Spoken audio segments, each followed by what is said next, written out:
안녕하세요. 저는 경기도에 사는 30대 여성입니다. 현재는 홀로 아이를 키우며 열심히 살고 있어요. 이렇게 혼자 아이를 키우고 있는 데는 다 그만한 이유가 있기는 합니다. 그 이유가 오늘 제가 이 사연을 쓰게 된 이유이기도 하고요. 저는 고아입니다. 뭐 고아라는 게 별게 아니잖아요. 그냥 부모님과 가족이 없으면 고아인 거죠. 그런 의미에서 저는 고아가 맞습니다. 일가 친척들이 모조리 연락이 끊겼으니까요. 저희 부모님은 제가 기억도 하지 못하는 어린 시절 사고로 한나란시에 돌아가셨다고 했습니다. 뭐, 저도 다 들은 거긴 해요. 누구에게서 들었냐고요? 바로 저를 키워주신 저희 할머니에게서 들었습니다. 이렇게 예쁜 딸을 두고 눈을 감아치던 이 나쁜 것들아. 1년에 한 번 부모님의 기일이 되면 할머니는 그렇게 이야기하시면서 펑펑 우셨어요.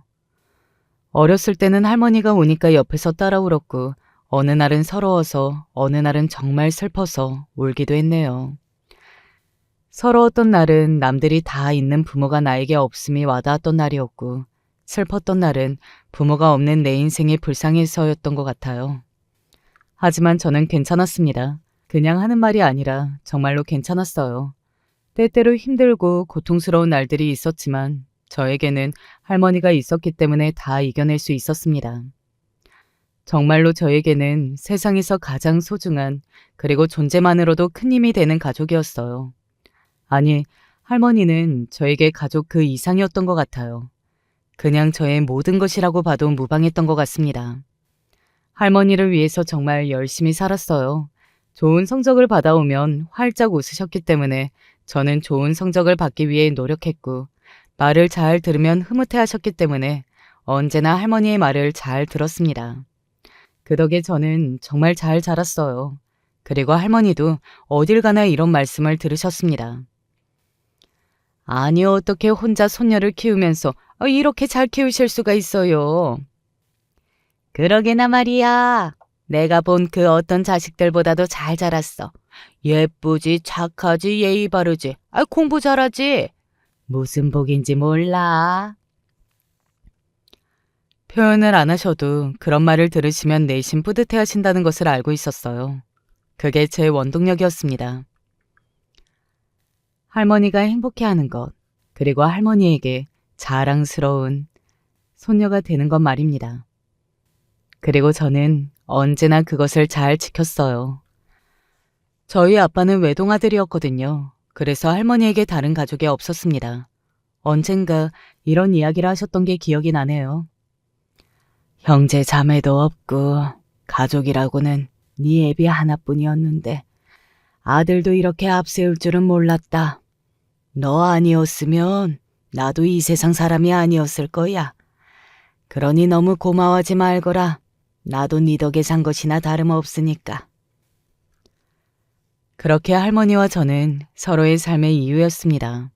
전교 1등을 했을 때도, 좋은 대학을 전액 장학금을 받고 들어갔을 때도, 좋은 직장에 취직했을 때도, 그리고 결혼할 남자를 데리고 왔을 때도 언제나 가장 기쁜 순간은 할머니와 함께였어요.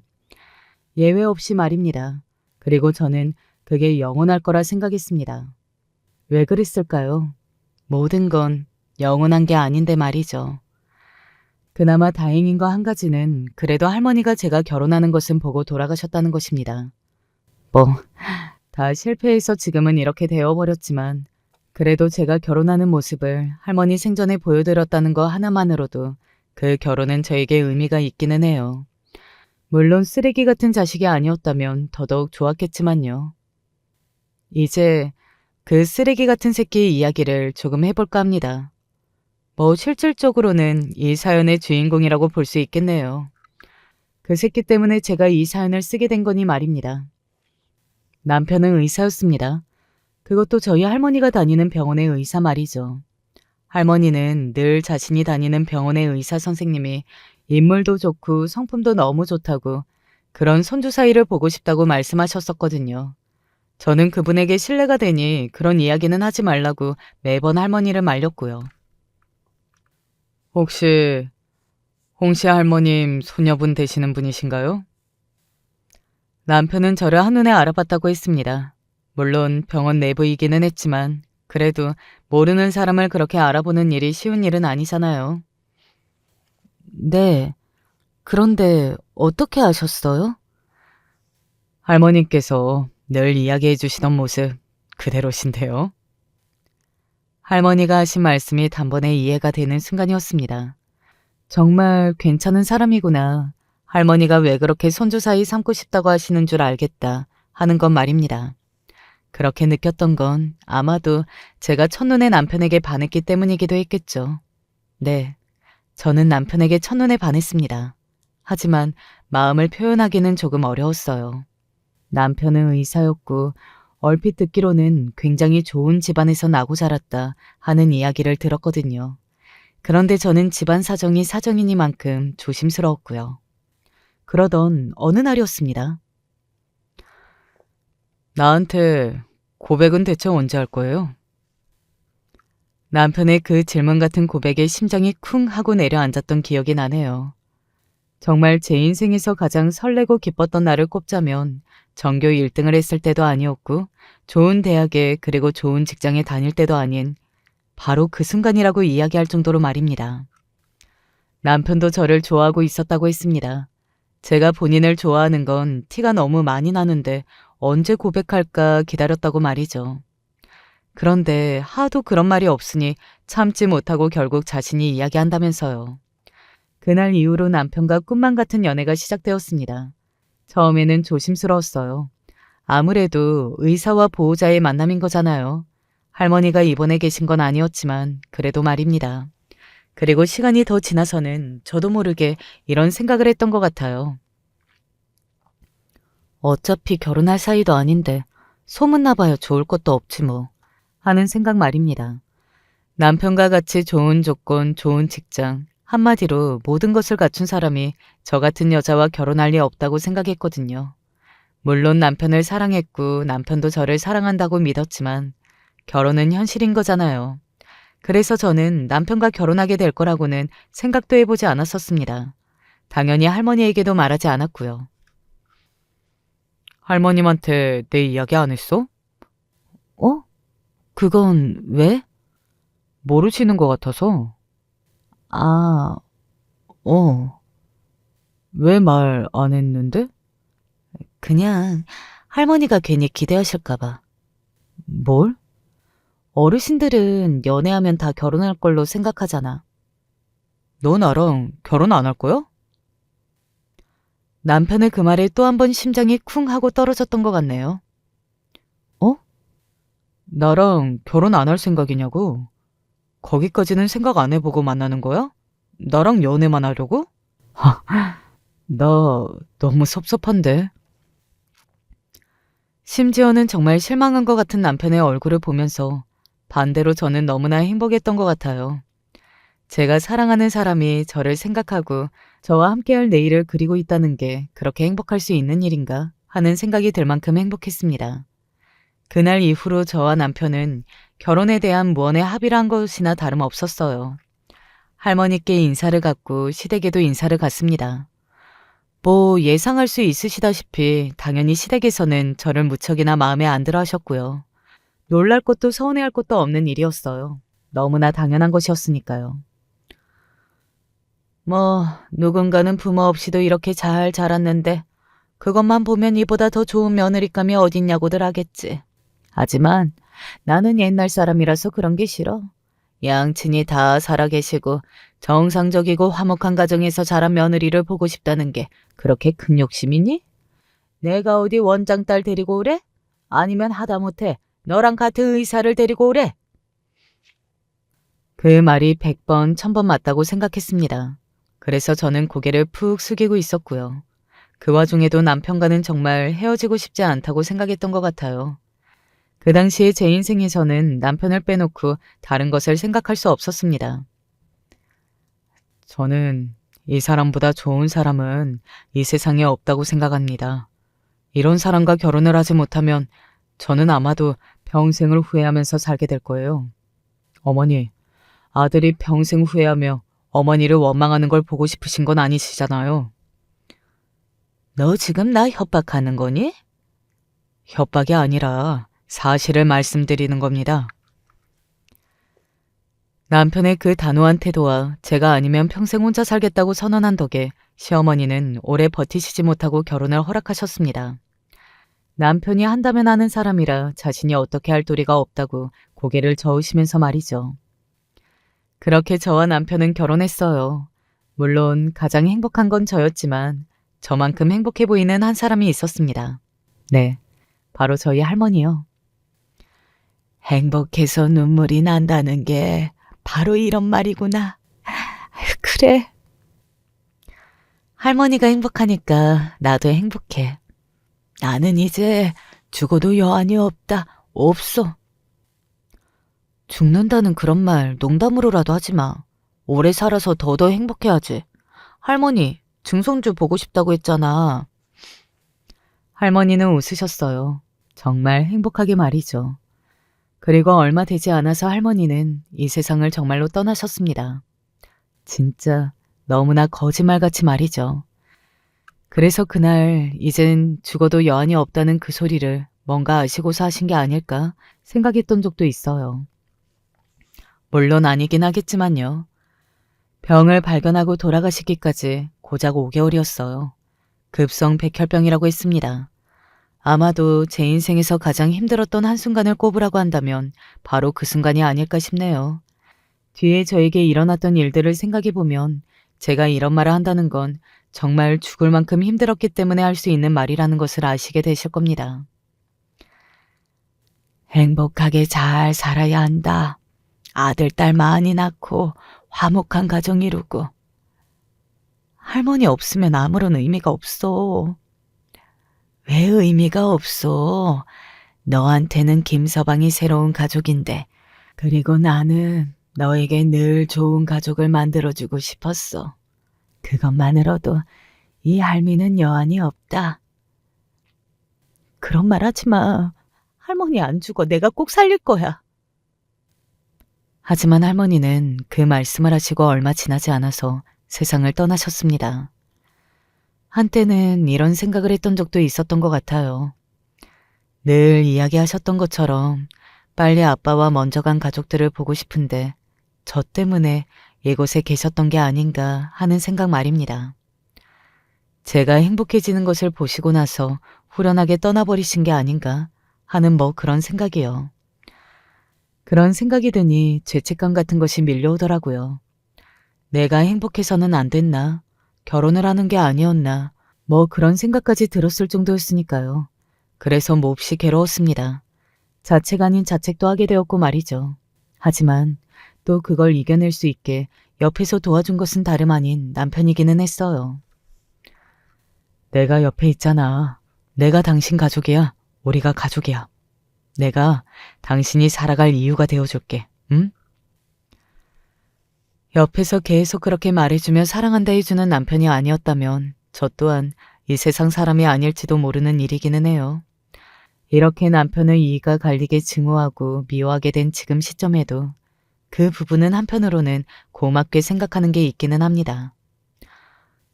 그렇다고 그 뒤에 그 인간이 저에게 했던 짓들을 용서할 수는 없지만요.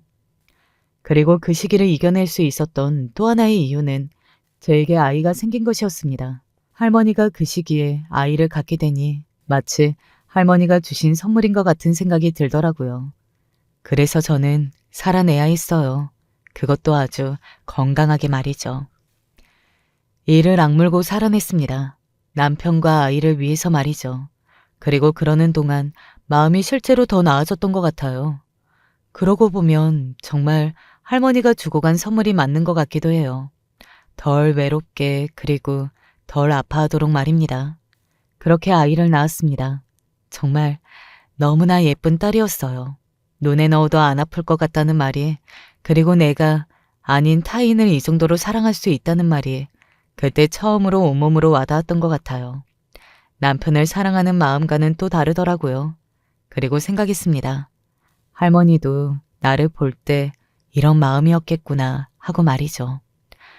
그렇게 아이를 낳고 키우는 동안 슬픔을 잠시 잊었던 것 같아요. 내 자식이 커가는 것을 지켜보는 것은 엄청난 행복이기는 하더라고요. 그렇게 1년이 지나고 2년이 지나고 세월이 흘렀습니다.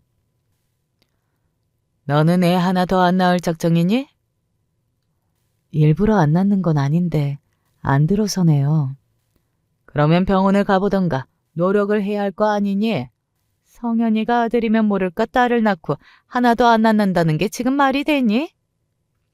제가 아들을 낳지 못한다는 이유로 시작된 시어머니의 구박은 나날이 심해졌습니다. 너는 애가 왜 이렇게 우중충하니? 남들 다 아들 며느리 자랑할 때 나는 할 이야기가 없다. 없어. 내가 자다가도 벌떡 깨. 내 아들이 아까워서. 그런 말들을 아무렇지 않게 하시기 시작하신 겁니다. 원래 처음이 어려운 법이지 2번, 3번은 너무나 쉽잖아요. 시어머니가 그랬어요. 한 번 시작된 폭언은 시간이 흐를수록 점점 더 심해져만 갔습니다. 네, 물론 처음에는 남편이 중간에서 많이 제 편을 들어줬어요. 어머니, 말씀이 너무 심하신 거 아니에요? 아들을 못 낳는 건 엄마의 유전자의 문제가 아니라는 거 아시잖아요. 그런 말들을 하면서 시어머니 입을 다물게 했고 그러지 못하는 날에는 내가 정말 미안하고 고마워. 그리고 앞으로 내가 더 잘할게. 뒤에서 저렇게 저를 위로해주면서 꼭 껴안아줬어요. 저는 다 괜찮았습니다. 남편과 제 딸아이만 있다면 세상 그 어떤 것도 이겨낼 수 있었어요. 그런 마음을 가지고 있는 저에게 고작 시어머니의 그런 폭언쯤은 아무것도 아니었습니다. 하지만 문제는 그게 아니었어요. 나 오늘 수술이 있어서 늦게 들어가. 병원에 뭐하러 와? 오지 마. 당신 오면 나 일에 집중 안 돼. 일이 너무 바쁘다며 병원에서 밤을 새우는 날이 부지기수였고 속옷이나 도시락 같은 것을 챙겨주러 간다고 하면 기함을 했어요. 절대 오지 말라면서 말이죠. 보통 사람들 같으면 남편의 그런 반응에 의심했을지 모르겠으나 저는 남편을 너무나 사랑했고 또 절대적으로 신뢰를 하고 있었어요. 그래서 다른 생각은 단 한 번도 해본 적이 없었습니다. 나 오늘도 집에 못 들어가. 벌써 3일째였어요. 속옷이라도 가져다 주겠다는 말에 한사코 거절하는 남편이었지만 그날은 그냥 넘어갈 수 없었습니다. 그래서 도시락을 쌌어요. 식어도 먹을 수 있는 것들로 말이죠. 그리고 속옷과 양말, 여분의 티셔츠 하나를 챙겨서는 병원으로 향했습니다. 남편에게는 연락하지 않고 그냥 조용히 놔두고 올 생각이었어요. 그렇게 병원으로 가 남편이 일을 하는 외과로 들어섰습니다.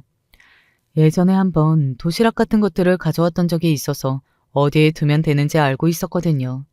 그리고 종이 가방에 남편의 이름을 커다랗게 적어놨기 때문에 누가 들고 갈 염려를 하지 않아도 되었고요. 의사들이 주로 휴식하는 휴게실에 들어서려던 그때였습니다. 안에서 대화 소리가 들려왔어요. 둘 다 아는 목소리였습니다. 누가 들어오면 어떻게 하려고 그래? 이 시간에 누가 들어온다고 그래?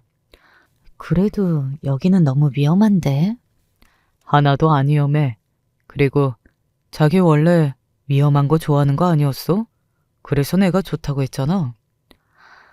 그런 말 하면 어쩔 수 없잖아. 이리 와. 저는 그 자리에서 돌처럼 굳은 채 서 있을 수밖에 없었습니다. 남자의 목소리는 남편이었고 여자의 목소리는 평소 남편과 친하게 지내는 같은 과 동기였거든요. 저도 몇 번이나 만난 적이 있었던 사람이었어요. 와이프는 정말 몰라? 걔는 내가 하늘이라고 몇 번을 이야기해. 자기 하늘이 딴 여자랑 이러고 있는 거 알면 난리 나겠네. 그 자리에서 죽겠다고 혀라도 깨물걸. 어머, 그건 좀 무섭다. 나도 가끔 좀 무섭잖아. 아니 너무 사람이 맹목적이니까. 그래서 나한테 끌린 건가? 그렇지 않았어도 자기한테는 끌렸을 거야. 이렇게 매력적인데 어떻게 안 넘어가고 버텨? 그럴 수 있는 남자는 세상 어디에도 없어. 어머, 정말? 다 듣고 싶어서 들은 건 절대 아니었어요. 몸이 움직이지 않았기 때문에 어쩔 수 없이 다 들을 수밖에 없었습니다. 저는 그대로 그 자리에서 주저앉았습니다. 한동안 그러고 앉아서 문 안에서 들려오는 역겨운 소리들을 다 드러내야만 했습니다. 그리고 어디선가 들려오는 인기척에 몸을 잽싸게 피했습니다. 간호사들이었어요. 몸을 숨기고 보고 있는데 간호사들이 휴게실로 들어가려다 멈칫하더군요. 아마도 안에서 들려오는 소리를 들은 것 같았습니다. 자기들끼리 기함하는 표정을 짓더니 조금 떨어져서 제가 있는 쪽으로 와서는 제가 있는 줄 모르고 수근거리기 시작했어요. 양 선생님이랑 김 선생님이지? 이 시간에 여기서 저짓거리 할 인간들이 그 인간들밖에 더 있어? 진짜 미친놈 아니야? 사이코야 진짜. 지들만 몰라, 지들만. 온 병원 사람들이 둘이 붙어먹은 거 다 아는데 지들만 모른다고. 저렇게 멍청해서 의사는 어떻게 됐나 몰라. 나는 김 선생님 와이프분만 생각하면 진짜 너무 불쌍해서 눈물 날 것 같아. 그니까 도시락 우리 것까지 늘 다 챙겨주셨는데 엄청 착하시고. 저 천벌받을 년놈들. 물론 그전에도 그 안에 있는 사람이 남편과 남편의 동기라는 것은 알고 있었지만 간호사들의 대화로 확실해지더군요. 저는 그 자리에 멍하니 한동안 앉아있다가 집으로 돌아왔습니다. 무슨 정신으로 택시를 잡아타고 집으로 왔는지는 아직도 기억이 잘 나지 않아요. 그냥 정신을 차리고 보니 제가 소파에 멍하게 앉아 있었습니다. 그 뒤로 며칠간은 남편의 얼굴을 제대로 볼 수 없었습니다. 남편이 무슨 일인지 물었었지만 그냥 몸이 좋지 않다, 감기 옮기고 싶지 않다, 뭐 이런 말로 둘러댔어요. 아마 지금 제 사연을 들으시는 분들이라면 왜 아는 척을 하지 않았는지, 왜 바로 머리채를 잡지 않았는지 속이 답답해져 오시는 분들이 계실 겁니다. 하지만 그게 바로 단번에 되지 않더라고요. 그리고 무엇보다 무서웠습니다. 정말 너무 무서웠어요. 남편 없이 딸아이와 둘만 남겨질 것을 생각만 하면 너무 무서워서 온몸이 떨릴 정도였습니다. 그렇다고 딸아이와 떨어져 사는 것은 상상조차 되지도 않았고 말이죠. 남편의 불륜을 알고 있으면서 게다가 그런 순간까지 귀로 다 들었으면서 그걸 모르는 척하고 사는 것은 정말 너무나 힘든 일이었습니다. 이를 악물고 버틴다는 말로도 모자랄 정도로 말이죠. 정말 하루하루 고통스러운 나날들이었습니다. 남편은 그 상간녀에게 정신이 팔린 건지 어떤 건지 저의 그런 변화도 바로바로 알아차리지 못했어요. 그리고 신경을 쓰지도 않았고요. 제가 컨디션이 좋지 않다고 하면 그냥 그런 줄 알고 넘어가더군요. 뭐 귀찮았던 거겠죠. 이제는 마음에도 없는 여자 신경 써주는 것이 말입니다. 지금 생각하면 정말 화가 나네요. 그쯤에 저는 정말 바보 같은 생각을 했던 것 같아요. 왜 그런 말이 있잖아요. 결국은 조강지처에게 돌아온다는 말입니다. 저는 그걸 믿기로 했습니다. 정말로 한심하지만 당시에 저에게는 달리 다른 방법이 없었어요.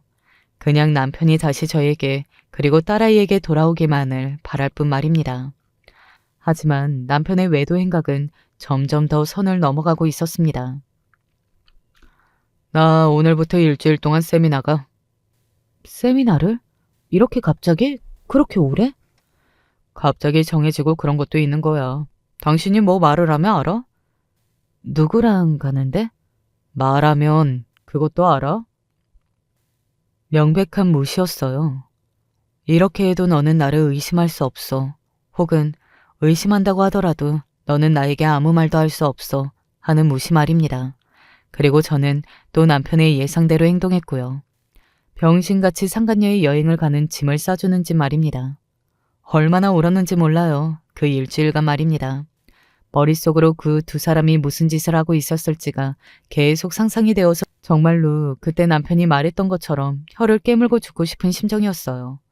아마 당시에 딸아이가 없었다면 저는 그런 선택을 했을지도 모르겠네요. 제 존재의 이유를 점점 잃어가고 있을 때였으니까요. 그럼에도 불구하고 할 수만 있다면 저는 아마도 끝까지 모르는 척을 했을 겁니다.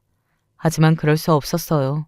시어머니가 그 모든 사실을 알게 된 모양이었습니다. 어떻게 알게 되었는지는 저도 지금도 모르긴 하지만 말이죠. 너 알고 있냐? 그게 갑자기 무슨 말씀이신지. 다짜고짜 집으로 찾아와서는 아무 맥락 없이 그렇게 묻는 시어머니를 보면서 속으로 생각하기는 했어요. 설마 그 이야기인가 하고 말입니다. 하지만 진짜 그 이야기일 줄은 몰랐어요. 정말입니다. 네 남편한테 여자 생긴 거? 시어머니 입에서 그 말을 듣는데 심장이 정말 쿵 하고 떨어지더군요. 그 말을 저에게 하시는 그 저희를 알겠다는 생각이 들었기 때문이었습니다. 표정을 보아하니 알고 있었나 보구나. 너는 그걸 알고도 이렇게 입을 다물고 버티고 있는 거냐? 어? 너도 정말 대단하다 대단해. 시어머니는 그렇게 이야기하면서 정말로 저를 한심하다는 눈으로 바라보시더군요. 그 시선에서 느낄 수 있었습니다. 시어머니에게 나는 정말 버러지만도 못한 인간이구나 하는 것을 말이죠. 그런 눈으로 저를 보고 계셨어요. 밖에서 애랑 살집 구할 정도는 챙겨줄 테니까 그거 받고 나가라. 네? 뭘 그렇게 멍청한 얼굴로 맑게 하나도 못 알아먹고 있어? 아니 어머님, 그 어머님 소리 이제 너한테 안 들으련다. 그니까 챙겨줄 때 그거라도 받고 나가. 안 그러면 너 정말 험한 꿈을 보게 될 테니까. 알겠어?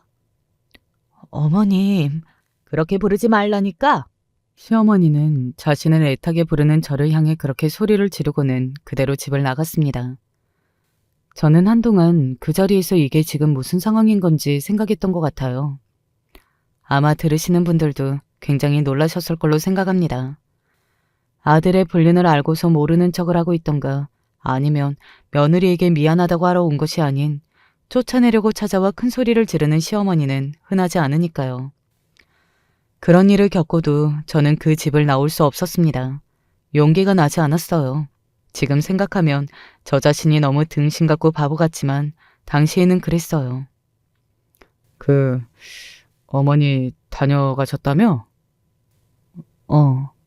무슨 말씀 안 하셔? 그리고 세미나라는 그 상간녀의 여행을 다녀와서는 저에게 그렇게 묻는 남편을 보고 확신했던 것 같아요.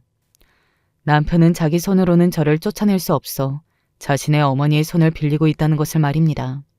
알고 있고 심지어 계획을 했다는 건 말이죠. 무슨 말? 아니, 그냥 됐어. 별 말씀 없으셨으면. 무슨 말이냐고 되묻는 저를 보고 남편은 당황해서 말을 얼버무리더군요. 정말 너무 한심한 인간 아닌가요? 당시에도 그렇게 생각하기는 했지만 지금에 와서 돌이켜 생각해보면 정말로 찌질하고 한심한 인간이라는 생각밖에는 들지 않는 것 같습니다. 그런 인간이 뭐가 좋다고 그렇게 사랑했던 건지 가끔은 제 자신이 원망스러워질 정도라니까요. 그렇게 숨막히는 시간이 흘렀습니다. 중간에 한 번은 남편이 보란 듯 이런 통화를 하는 것을 들었던 적도 있네요. 아니, 시치미를 뚝 떼더라니까. 아무 말도 못 들은 척하는데 내가 뭐라고 해. 아마도 시어머니와의 통화 같았어요. 잘못한 것도 없는데 내가 죄로 어떻게 쫓아내. 법정 싸움 가도 내가 유책 배우자라 이혼 성립이 안 돼. 버티고 있으면 나도 별 수 없지. 민정이가 오래 기다릴 수 있을지가 걱정이네. 그니까요. 민정. 그 여자였습니다. 남편과 바람이 난 그 여자요. 그 여자와 새로 시작하고 싶어진 모양이더라고요. 그리고 그 여자도 그것을 동의한 것 같았고요. 시어머니가 늘 그러셨잖아요. 저는 어디 데리고 다니기에 너무나 부끄러운 며느리라고요. 남편의 동료의 의사인 며느리는 아마 어머님의 그 마음에 아주 딱 들어맞는 며느리감이기는 했을 겁니다. 그 통화 내용을 들은 날 저는 여러 가지 생각과 감정들로 잠이 들 수가 없었습니다. 남편이 정말 죽이고 싶을 만큼 밉기도 했고 그리고 제발 나를 버리지 말아달라고 애걸복걸하고 싶은 마음이 들기도 했어요. 무섭기도 했다가 화가 나기도 했다가 또 슬퍼졌던 것 같습니다. 그렇게 힘이 드니까 자연스레 할머니가 생각이 나더라고요. 이 꼴을 보지 않으셔서 다행이라는 생각과 함께 너무 보고 싶다는 생각이 들었던 것 같아요. 할머니에게 안겨 울고 싶었습니다. 정말 펑펑 말이죠. 그러면 다시 시작할 힘이 생길 것도 같았어요. 하지만 할머니는 저를 안아줄 수 없으셨잖아요. 그 사실에 저는 더더욱 서럽게 울었던 것 같아요. 남편이 시어머니와 그렇게 통화를 한 다음 날 시어머니가 가방 하나를 들고 저희 집으로 다시 오셨습니다. 그리고는 다짜고짜 장롱을 열어 제 옷을 몇 개 집어넣고는 서랍을 열어 아이의 옷을 몇 벌 집어넣으셨어요. 나가.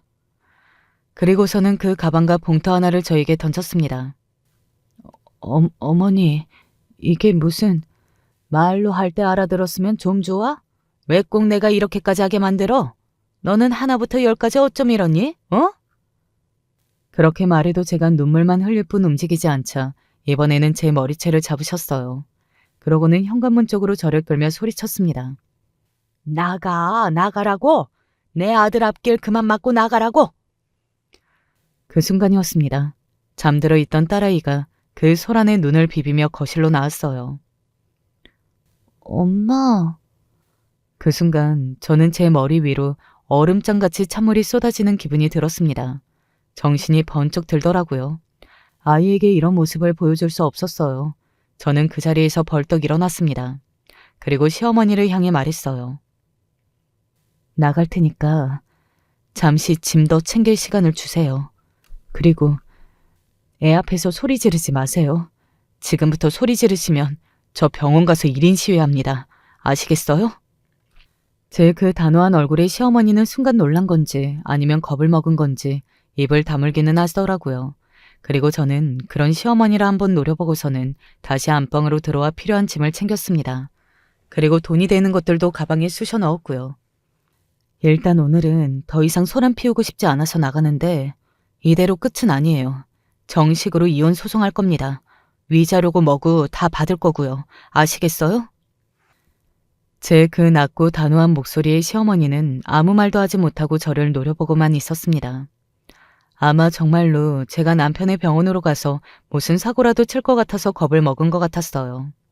눈이 돈 사람은 무슨 짓이든 다 할 수 있는 거니까요. 일단 그 꼴을 더 아이에게 더 보일 수 없어 아이를 데리고 집을 나왔지만 갈 곳이 없더라고요. 그러던 중에 아이가 며칠 전에 텔레비전 속에 찜질방을 보고 가보고 싶다고 했던 것이 생각이 났습니다. 불안한 눈으로 저를 보고 있는 아이에게 이렇게 말했어요. 엄마랑 전에 가보고 싶다고 했던 찜질방 갈까? 정말? 나 오늘 찜질방 가는 거야? 와, 기뻐하는 딸아이를 보면서 울음을 삼켰습니다. 그리고 그 삼킨 눈물은 찜질방에서 잠든 채 누워있는 아이를 보고 터져 나왔어요. 혹시나 아이가 깰까봐 입을 틀어막고 꺽꺽거리며 울었습니다. 제 처지가 너무 불쌍하고 찜질방에서 저러고 자고 있는 아이를 앞으로 어떻게 키우며 좋을지 앞날이 너무나 막막해서 말이죠. 할머니, 보고 싶어. 할머니. 그리고 품 안에 사진을 꺼내서 보고 울고 있었어요. 제가 언제 어디서나 늘 가지고 다니는 할머니 사진이 한 장 있었거든요. 그때였습니다. 혹시 그 사진 어디서 났어요? 누군가가 저를 향해서 그렇게 물어왔어요. 저는 고개를 들어 그 목소리의 얼굴을 확인했습니다. 굉장히 점잖아 보이는 노신사 한 분이 서 계셨어요. 제가 손에 들고 있는 할머니의 사진을 빤히 바라보신 채로 말입니다. 네? 손에 들고 있는 그 사진 어디서 났어요? 어디서 난 게 아니라 저희 할머니 사진인데요. 왜 그런 것을 묻는 건지 영문을 모르겠다는 얼굴로 제가 그렇게 말했습니다. 그 순간 그 노신사분은 그 자리에서 굳으셨어요. 그러고는 다리에 힘이 풀린 듯 그 자리에 주저앉으셨습니다. 굉장히 놀라신 듯 보였습니다. 그리고 놀란 것은 저도 마찬가지였어요. 저희 할머니를 아세요? 그 사진 속의 사람이 자네 친할머니가 맞으면 내가 자네 할아버지 되는 사람일세. 네? 제가 지금 무슨 이야기를 듣고 있는 건지 싶더라고요. 갑자기 나타난 사람이 다짜고짜 자신이 제 할아버지라고 하는데 제가 그걸 어떻게 믿을 수가 있겠어요. 그런데 그 할아버지는 잠시 뒤 뭔가를 가져오셨습니다. 바로 할머니와 둘이 함께 찍은 사진이었어요. 믿을 수 없는 현실이었습니다. 그 모든 것이 거짓말 같았어요. 마치 저를 상대로 누군가가 사기를 치는 거거나 아니면 어디 사이비 종교 같은 곳에 끌고 들어갈 계략을 꾸미는 중이거나 그것도 아니면 시어머니가 시키는 짓이라는 생각까지 들 정도였으니까요. 하지만 믿을 수밖에 없는 말을 그 노신사분께서 하셨습니다. 우리 꽃분이는 어쩌고 살아요? 네? 할머니 이름은 꽃분이가 아니라 정분이었어요. 그런데 할머니가 언젠가 이런 말을 저에게 해주셨었거든요. 네 할아버지가 예전에 나를 꽃분이라고 불렀어. 꽃같이 예쁘다고 하는 말 말입니다. 그 말을 듣는데 믿지 않을 수가 없었습니다. 할아버지가 할머니를 꽃분이라고 불렀던 건 이 세상에 저밖에 모르는 사실이었어요. 그 누구에게도 이야기해 준 적 없는 말이었습니다. 우리 할머니를 정분이가 아니라 꽃분이라 부르는 사람은 할아버지밖에 없다고 했는데, 아니 그런데 어떻게... 할아버지가 돌아가셨다고 확실하게 이야기하신 적이 없으셨다는 것이 떠올랐습니다. 늘 그냥 다시는 못 볼 거라는 식으로 이야기하셨었거든요. 할머니는 5년 전에 돌아가셨는데요. 뭐? 꽃분이가 죽었다고? 할아버지는 그대로 쓰러지셨습니다. 그리고 어디선가 할아버지를 부르며 달려온 제 또래의 여자가 그런 할아버지에게 달려왔어요. 우리 할아버지한테 무슨 짓을 하신 거예요? 네? 저는 아무 짓도 안 했는데. 당신 나랑 같이 가요. 도망가면 안 되니까. 그 여자는 그렇게 이야기하며 저를 끌고 갔어요. 아마 제가 할아버지에게 무슨 짓을 했다고 생각하고 놓치면 안 된다고 생각했던 모양이었습니다. 그대로 할아버지와 그 여자, 그리고 딸아이, 이렇게 네 사람이 병원으로 향했어요. 병원으로 가는 길에 자초지종을 설명했습니다. 제가 사진을 보고 울고 있었는데 할아버님께서 저에게 그 사진이 뭐냐고 물으셨다. 그래서 할머니라고 했더니 그렇다면 본인이 제 할아버지가 되신다고 말씀하셨다고요. 할머니 안부를 물으셔서 돌아가셨다고 이야기하니 쓰러지셨다는 것까지 말이죠. 꽃분이 할머니요? 그쪽도 저희 할머니라 아세요? 세상에, 그분이 진짜 계신 분이었다고? 더 이상 그 여자분은 다른 말을 해주지 않으셨어요. 저도 더 묻기가 그래서 그냥 입을 다물고 그대로 병원으로 갔습니다. 일단은 할아버지에게 사정 설명을 들어야만 했어요. 자신이 제 할아버지라고 하는 게 무슨 이야기인지 말입니다. 한참을 병원에서 기다리다 깨어난 할아버지를 다시 만날 수 있었어요. 그리고 사정 설명을 들을 수 있었습니다. 할머니와 할아버지는 젊은 시절 사랑에 도피를 하셨다고 했습니다. 할아버지 집안이 너무 잘 사는 집안이었고 할머니는 그 집에 식모살이하고 계셨었기에 집안의 반대가 무척이나 심했다고요. 그리고 도망 나와 다시 잡혀오기까지 2년 정도 할머니와 사셨고 그 사이에 아들이 있다는 것도 다 이야기해 주셨어요. 그게 저희 아버지였고 말입니다. 저도 그간의 이야기를 다 했습니다. 부모님을 어린 시절에 여의었고 할머니와 둘이 살았다는 것, 그리고 결혼하고 얼마 지나지 않아서 할머니가 돌아가셨다는 것까지 말이죠. 한참을 제 이야기를 듣고 우시던 할아버지는 이렇게 물으셨습니다. 거기서 왜 그렇게 서럽게 울고 있었니? 라고 말이죠. 저는 잠시 망설이다가 이야기했어요. 사실은 남편이 바람이 났고 쫓겨났다는 그 모든 이야기를 말입니다. 그러고 보니 이 병원이 그 인간이 다니는 병원이네요. 그런 제 말에 할아버지를 모시고 찜질방에 왔던 그 여자가 소리쳤어요. 네? 이 병원이요? 라고 말이죠. 아, 그 여자는 할아버지의 손녀였습니다. 그러니까 할아버지가 다시 집으로 잡혀가시고 나서 집안에서 정해준 짝과 결혼하셨고 아들 둘이 있으시다더군요. 큰아들의 딸이라고 했어요. 이 병원의 의사라는 말이냐? 이 병원에서 그 짓거리들을 했다고? 우리 병원에서 그런 더러운 일이 벌어지고 있다는 말이야? 저는 그게 다 무슨 소리인지를 몰라서 그저 멍하니 바라보고 있었습니다. 그런 저를 보고 할아버지가 이렇게 말씀하셨어요.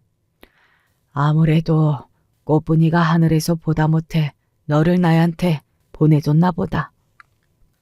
무슨 이야기를 하는지 도통 모르겠다고 생각하던 때 할아버지가 누군가에게 전화를 걸었습니다.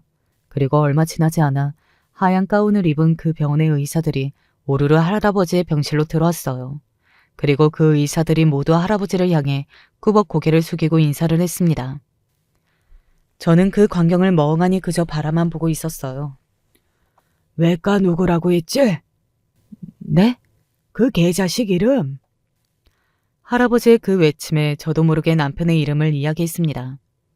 그래, 이 새끼랑 또 이 개자식이랑 붙어먹는 상간녀 하나가 있다던데 이 병원 의사고 같은 과 동기고. 네? 이사장님, 그게 지금 무슨... 저는 그 말에 제 귀를 의심했어요. 노신사이자 제 할아버지인 그분이 이 병원의 이사장이라는 겁니다. 그리고 그제야 할머니가 저를 보냈다는 말이 뭘 의미하는 건지 알겠더라고요. 세상에 우연도 이런 우연이 어떻게 있을 수 있냐는 말입니다. 내가 2번씩 이야기해야 해?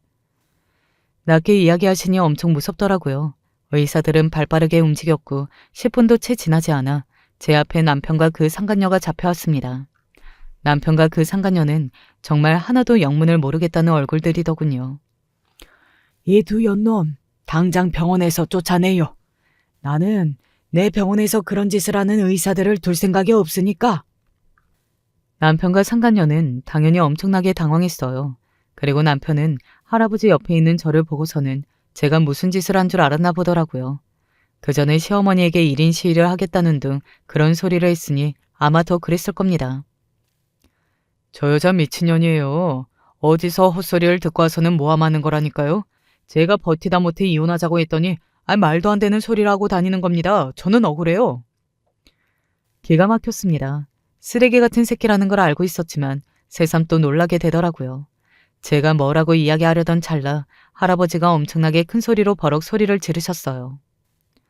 내 손녀딸이 나한테 거짓말한다는 겐가? 그래? 손녀딸이요?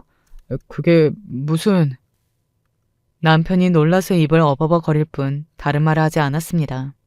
그리고 놀란 건 남편뿐만이 아니었어요. 남편의 상간녀와 할아버지에게 불려온 의사들 모두가 눈을 동그랗게 떴어요. 할아버지는 긴 말하기 싫다며 당장 저것들을 쫓아내라고 말씀하시며 길길이 날뛰셨습니다.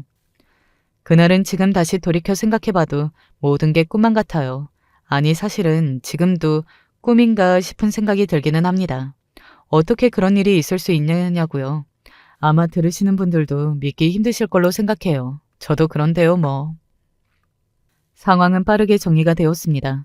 남편과 그 상간녀는 바로 다음 날 병원에서 잘렸어요.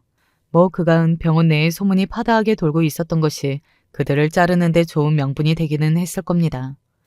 그리고 저는 유전자 검사를 마쳤고 결과는 할아버지의 손녀인 게 맞았습니다. 저에게 새로운 가족이 생긴 겁니다.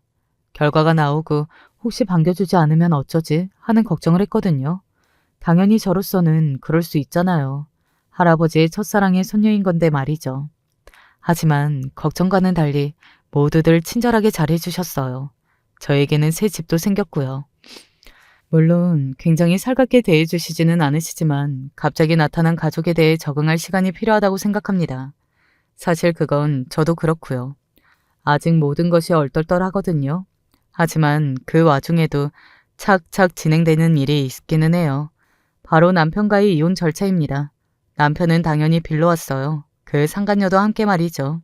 죽을 죄를 지었다고 한 번만 용서해달라고 울고불고 매달리는 상간녀와 남편을 보며 정말 우습다고 생각했던 것 같아요. 그리고 그렇게 좋아 죽겠다고 쪽쪽거릴 때는 언제고 서로 자신이 살겠다고 저에게 억울하다 연병을 하는 모습을 보면서 역겹다는 생각도 들었습니다. 한 번만 용서해줘. 내가 죽을 죄를 지었어. 그러면 죽어. 라고 대답해줬네요. 저는 남편도 상간녀도 그리고 시어머니도 용서할 생각이 없습니다. 시어머니도 한번 찾아와서 빌기는 했었거든요. 착한 네가 한 번만 봐주면 안 되겠니? 내가 이렇게 무릎 꿇고 비마, 응? 여기서 용서를 해주면 그건 착한 게 아니라 등신이라고 하는 거예요. 시어머니는 아마 땅을 치다 못해 자기 발등을 자신이 찍고 싶은 기분이실 겁니다. 그렇게 가진 거 많고 잘난 며느리가 좋아서 저를 내쫓았는데 재혼이고 뭐고 아들의 의사 자리도 날아가게 생겼으니 말이죠. 게다가 저는 원래라면 본인이 감히 꿈도 못 꿀 집안의 손녀딸이었다는 것이 밝혀졌기도 했고요. 아마 시어머니의 가장 큰 벌은 그게 아닐까 싶어요. 사실 그 어떤 형벌보다 큰 형벌이라고 생각해요. 원래 가지지 못했던 것보다 손에 쥐었다 놓친 것을 사람들은 더 아까워하는 법이잖아요. 게다가 그렇게 염원했던 것이라면 더더욱 말입니다. 남편도 그 여자도 어디 다른 병원에는 취직하지 못할 거라고 했습니다. 할아버지가 손을 다 써두셨다고 제 일을 봐주시는 분에게 전달받았어요. 정말로 인생이 하루아침에 망한 겁니다. 뭐 다 본인의 업보라고 생각해요. 사실 그보다 더한 벌을 줘도 제 분이 풀리지는 않을 것 같습니다. 애 아빠라서 그 정도로 참은 거예요. 농담이신지 진담이신지는 몰라도 할아버지가 어디에 묻어버릴까 하는 말도 하셨었거든요. 그거 안 한 게 어디예요. 솔직히 제가 받은 상처가 너무 커서 그런 것들로도 완전히 속이 시원해졌다, 상처가 치유됐다 라고 할 수는 없을 것 같아요. 하지만 그들에게는 죽고 싶을 만큼 큰 고통일 것이기 때문에 이 정도면 만족합니다. 한 번만 더 저와 저희 딸아이 앞에 나타나면 수단과 방법을 가리지 않고 응징해주겠다고 했으니 적어도 당분간은 나타나지 않겠죠 뭐. 할아버지가 며칠 전에 저를 불러서 엄청난 유산을 물려주시겠다며 제가 받게 될 건물과 땅 같은 것들을 이야기해 주셨어요. 저는 그렇게나 많이는 필요 없다고 했습니다. 그냥 딸아이와 평생 돈 걱정 없이 잘 먹고 잘 살 정도면 된다고 말이죠. 하지만 기어코 주고 싶다고 하셔서 말씀하신 다는 아니더라도 어느 정도는 받기로 했어요. 할아버지는 그게 할머니에 대한 죗값을 갚는 것이라고 생각하시는 것 같았거든요. 그래서 끝까지 거절할 수가 없었습니다. 사실 이런 일이 있고 나면 한 번쯤은 할머니가 꿈에 나오실 걸로 생각했거든요. 하지만 지금까지 단 한 번도 나오신 적이 없으세요. 그래서 요즘은 살짝 투정도 부리곤 합니다. 물론 속으로 말이죠. 이렇게 사연을 쓰고 보니 더더욱 할머니가 보고 싶어지는 날이네요. 요즘은 그냥 아이와 즐겁게 지내는 것에 최선을 다하고 있습니다. 아이가 받은 상처도 클 걸로 생각하거든요. 그 생각만 하면 다시 남편을 어디 묻어버리고 싶네요. 제 이야기는 여기까지입니다. 저도 쓰면서도 저에게 일어난 일이라는 게 믿기지 않았던 이 이야기를 들어주시는 분들이 어떻게 들으셨을지 궁금하네요. 그저 이런 말도 안 되는 일도 일어난다. 세상에는 드라마보다 더 드라마 같고 영화보다 더 영화 같은 일이 있구나 하는 정도로 생각해 주시기를 바랍니다. 저도 이제 그만 이야기를 줄이겠습니다. 마지막까지 제 이야기 함께 들어주시고 울고 웃어주셔서 감사합니다. 저도 사연을 쓰면서 참 많이 후련해진 것 같네요. 뭔가 이제는 정말로 잘 살 수 있을 것 같은 용기도 나고 말이죠. 그럴 수 있겠죠? 부디 많이 응원해주세요. 뭐든 이겨내고 살아야 이런 날도 오는 것 같습니다. 그러니 힘든 일이 있으신 분들이라면 하루하루를 그저 이겨내듯 사세요. 그러면 언젠가 좋은 날이 올 겁니다. 늘 건강하시고 행복하세요.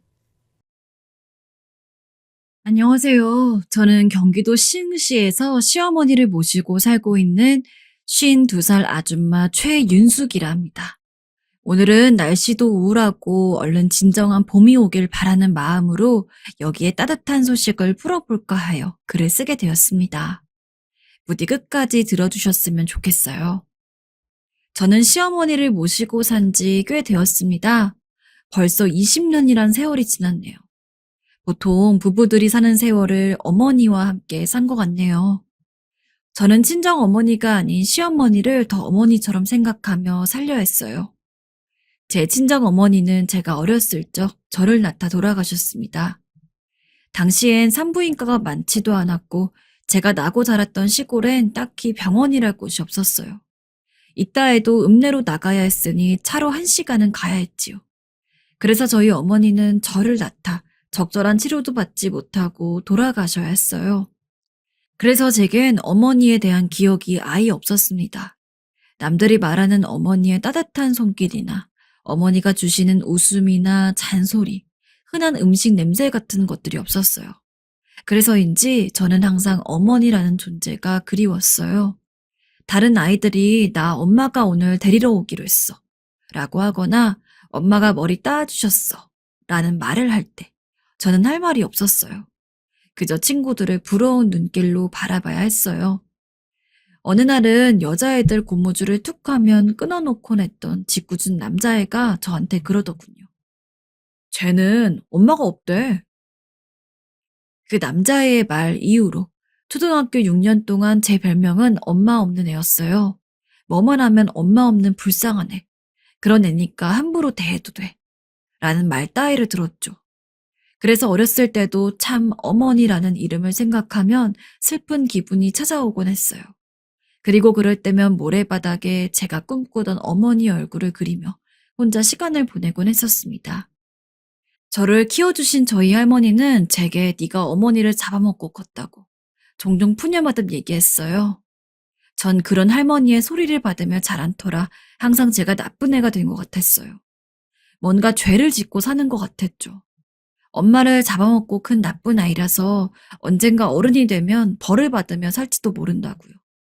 그런데 그런 제가 정말 어른이 되자 조금은 구분할 수 있게 됐어요.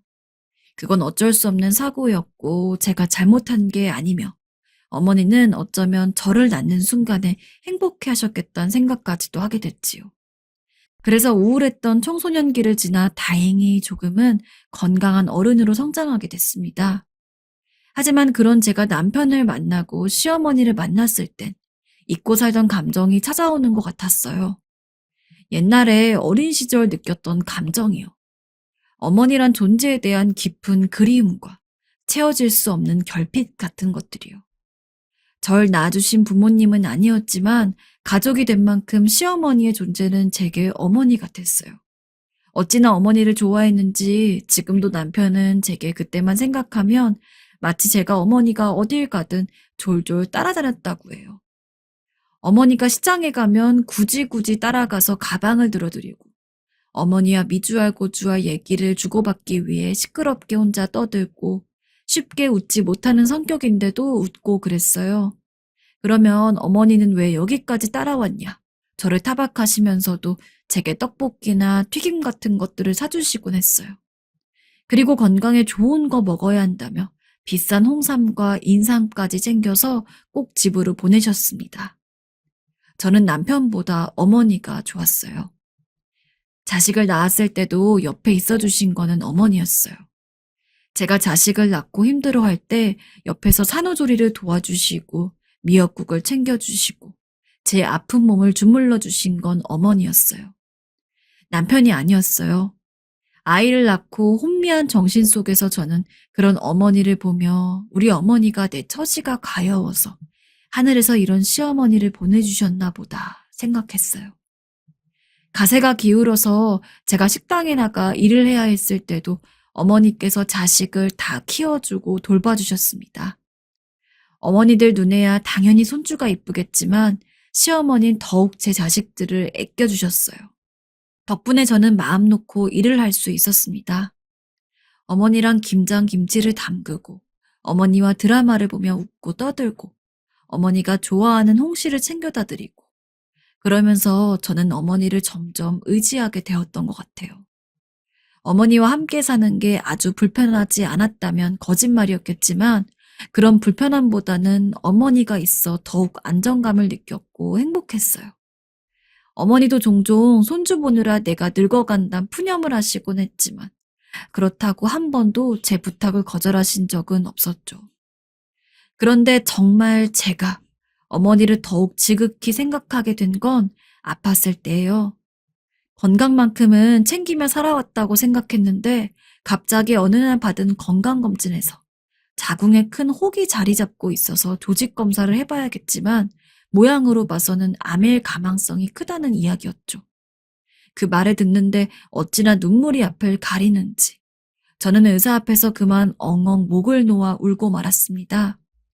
가족들에게는 어떻게 이걸 전해야 할지, 군대 간 아들에겐 어떻게 말해야 할지 생각도 복잡해졌지요. 그래서 길거리가 꽁꽁 얼어붙을 만큼 매우 추운 날이었는데 전 집에 들어가지 못하고 밖을 서성이고 있었어요. 그런데 그때 어머니가 제가 오지 않자 걱정이 되신 건지 밖에 나와 있었고 전 그런 어머니를 보는 순간 마음이 약해져 그만 울음을 터뜨리고 말았습니다. 어머니께선 갑작스런 제 눈물에 당황하시며 무슨 일이냐 물었어요. 어머니, 엄마, 나 어떡해요? 전 어머니를 처음으로 엄마라 부르며 축 늘어진 몸을 어머니 품에 기대었습니다. 그리고 아이처럼 울며 병원 다녀온 이야기를 했더니 어머니의 눈빛이 흔들렸습니다. 어머니 눈에도 눈물이 맺혔습니다. 그러더니 어머니는 주름이 많은 퉁퉁한 손으로 제 등을 쓸어주며 말했습니다. 요즘의 암은 다 치료하면 낫는다. 아직 확실한 것도 아니지 않느냐. 설사 그렇다고 하더라도 너는 나을 거니 아무 생각 말아라. 내가 다 낫게 해줄게. 걱정 마, 아가. 그 말이 어찌나 위로가 되는지 전 제 삶을 기댄 듯 잠시 어머니에게 품에 안겨 있었습니다. 하늘에서 도왔을까요? 다행히 암은 아니어서 간단한 제거 수술 후에 일상으로 돌아올 수 있었습니다. 결과가 나오는 시간까지 어찌나 가슴이 조였던지 어머니는 그런 저를 위해 제 손을 꼭 잡아주셨고 암이 아니란 소식을 접할 때에도 춤을 추시며 기뻐해 주셨습니다. 하지만 그랬던 우리 사이가 틀어진 건 작년 말 때부터였습니다. 어머니가 무릎 수술을 하셨을 때였죠. 어머니께선 빙판길에 길을 나서시다가 그만 허리가 삐끗해서 크게 엎어지신 거예요. 그것도 제 앞에서 벌어진 일이라 너무 놀라 바로 응급차를 불렀고 앰뷸런스에 타고 달려가는데 놀란 마음이 가라앉질 않더라고요. 당시 어머니 연세가 70 중반이 넘으셨으니까 뼈라도 부러지셨을까 걱정이 되었던 거죠. 역시나 병원에 가니 어머니의 갈비뼈가 3개는 부러져 있었고 무릎도 크게 다치셨습니다. 연세가 많으시지만 수술을 감행해야 했고 저는 초조한 마음으로 그걸 지켜보았어요. 어머니께서도 제가 힘들 때 옆에 있어주신 만큼 저도 어머니 옆에 있어드리고 싶었어요.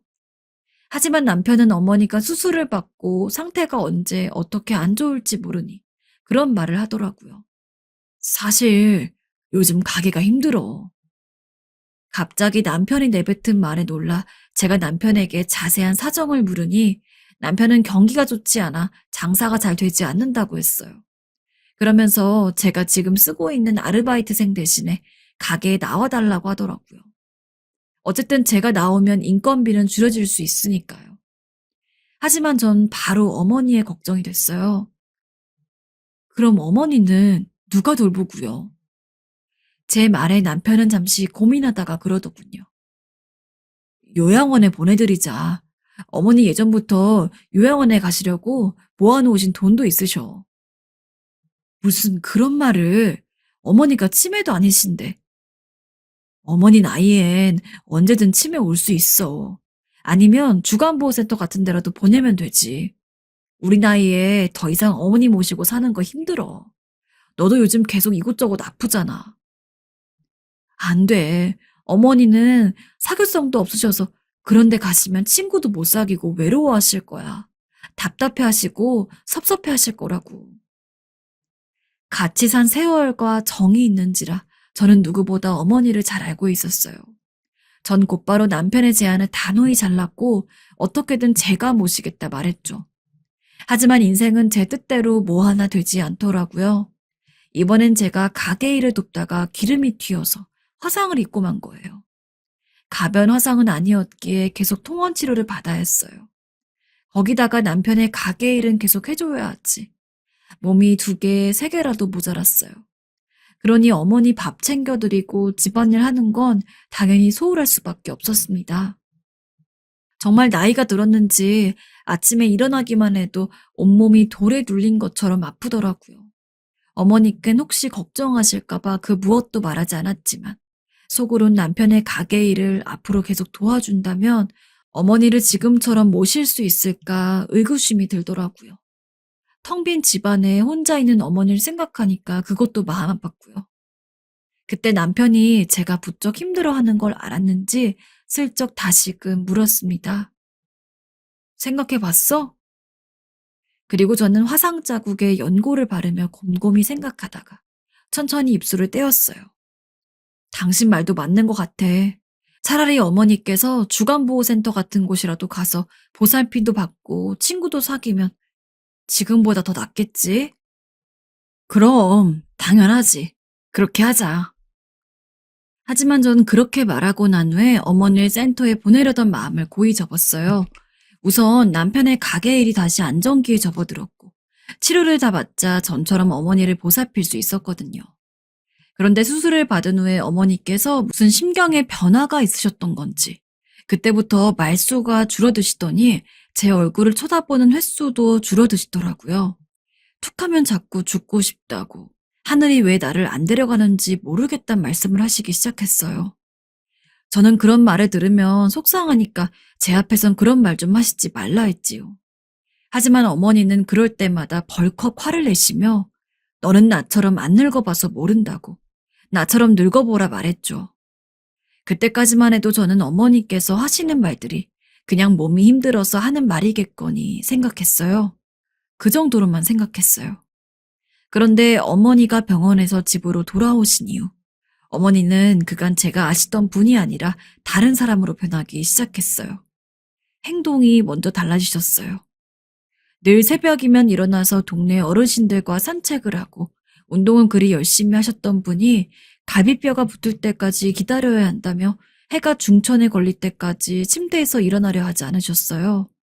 건강식만 고집하시던 분이 계속 짜고 매운 음식만을 드셨고요.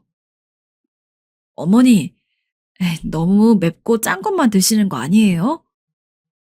됐다. 신경 꺼라. 게다가 밤에 야식을 먹는 제 모습을 보면 젓가락부터 뺏으시던 분이 라면을 끓이고 계시고 눈 나빠진다면 TV도 가급적 안 보시려 하던 분이 무기력하게 하루 종일 TV 화면만 보시더군요.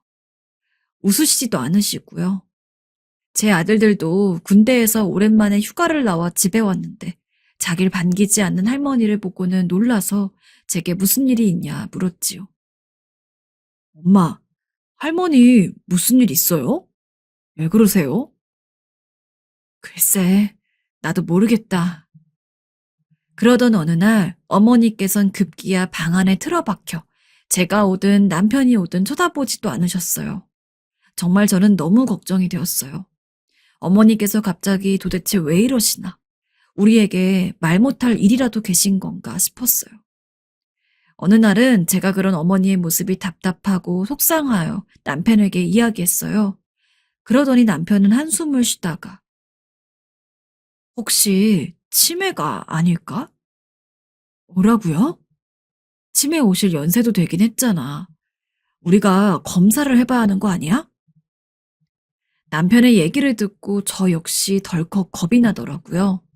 저희 아버지도 치매를 앓다가 돌아가셨지만 하루에도 기분이 오락가락 변했거든요. 저희는 결국 어머니에게 말씀을 드렸어요. 그러나 어머니께선 이렇게 건강한 내가 왜 치매냐며 저희에게 벌컥 화를 내셨습니다. 결국 남편이 어머니를 끌고 가다시피 하여 어머니를 병원에 데려갔습니다. 어머니는 세상 가장 우울한 표정으로 치매 검사를 받으셨어요. 검사를 받는 내내 어머니의 표정이 어찌나 어두운지 제 마음이 안 좋을 정도였죠. 검사를 받은 날 저는 어머니께 검사 잘 받았다고 어머니가 좋아하시는 홍시를 사드리며 위로하려 했지만 그날도 어머니는 방 밖으로 나오시지 않았어요. 이불을 머리 끝까지 뒤집어 쓰고 마치 어린아이처럼 커다란 침대 이불 안에 갇힌 어린아이처럼 가만히 미동 없이 누워있기만 하셨죠. 어머니, 어머니? 나가라. 네. 홍 씨는 그대로였고요. 다행히 치매 검사 결과는 정상이었어요. 남편도 다행이라며 한숨을 몰아쉬었어요. 그러나 전 더 찝찝해졌어요. 치매도 아니라면 어머니께서 대체 왜 그러시는 걸까? 알 수가 없었으니까요. 치매 검사를 받은 이후에 어머니의 심리 상태는 더욱 심각해져 갔습니다. 일단 몸이 변하셨어요. 그 날씬하셨던 분이 살이 점점 찌기 시작하더니 어느새 80kg에 가까운 체중이 되셨어요. 방 밖으로 나오지 않고 계속 음식만 드시고 운동은 안 하시니 그럴 수밖에 없었죠. 저는 어머니를 억지로라도 끌고 산책이라도 하고 오자고 졸랐지만 모든 걸 거부하셨어요. 가기 싫다고 어찌나 억지를 부리시는지 정말 제가 다 지치더라고요. 이제 어머니께서 방 밖으로 나오실 땐 늦은 밤 저희가 잘 때였습니다. 저희가 잘 때서야 밖으로 나와서 또 이것저것 식탁에 있는 걸 잡수시곤 자기 방으로 들어가셨죠. 잠도 제대로 안 주무시는 것 같았어요. 하루에 3시간 정도는 주무시는 건지 거의 하루 종일 눈을 뜨고 방구석에 있는 TV에만 눈을 맞추시는 것 같았어요. 그 모습을 보는데 정말 새까맣게 속이 타들어 가더라고요. 아들 둘 키우는데도 이렇게 속이 썩은 적이 없었는데 정말 말년에 이게 무슨 일인지, 무슨 벌을 받는 건지 정말 하루하루 숨이 막혀왔습니다. 그런데 어머니의 투정은 끊이질 않았습니다. 어쩌다 고기 반찬을 해오질 않으면 너 왜 내 말을 안 듣는 게야? 너 나 무시하냐? 하며 난리를 치셨고 제가 살이 쪄서 걱정이라 하면 죽어도 내가 죽는 거니 관심을 끌어 했어요. 어머니, 어떻게 그런 말을. 저는 어머니가 걱정돼서 그런 건데. 솔직히 저도 그런 어머니의 말들을 들으며 깊이 상처를 받았습니다. 내게 그 누구보다 다정했던 어머니가, 자상했던 어머니가, 그런 분이 이렇게 돌변하니 정말 화도 나고 세상 어떤 일에도 의욕이 생기질 않더라고요. 마치 소중한 사람이 떠난 것 같은 기분에 우울증에 걸릴 것 같았어요. 감정에 무딘 아들들도 저를 위로해 주려 했지만 둘째는 어떤 말로 위로해 줘야 할지 몰랐고 첫째는 그냥 엄마, 할머니 너무 신경 쓰지 마. 그냥 아빠처럼 대처하는 게 맞는 것 같아 하더군요. 또 어머니께선 밥을 먹든 간식을 먹든 치우지도 않았어요. 쓰레기를 방 한가득 쌓아두시는 거예요. 제가 치우지 않으면 어머닌 그 아무것도 하질 않으셨어요.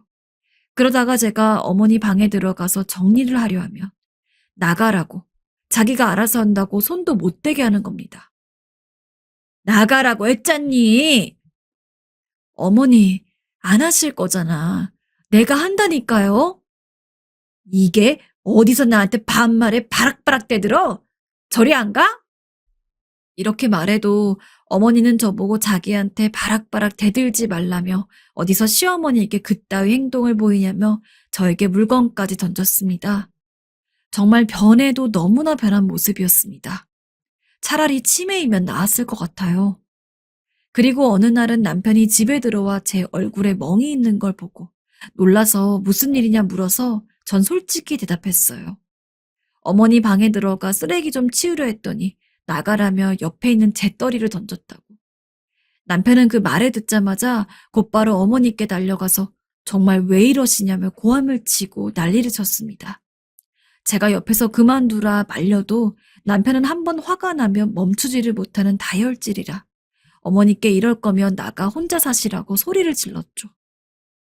그러자 어머니는 한껏 풀이 죽은 얼굴로 고개를 숙이더니 눈물을 훔치더라고요.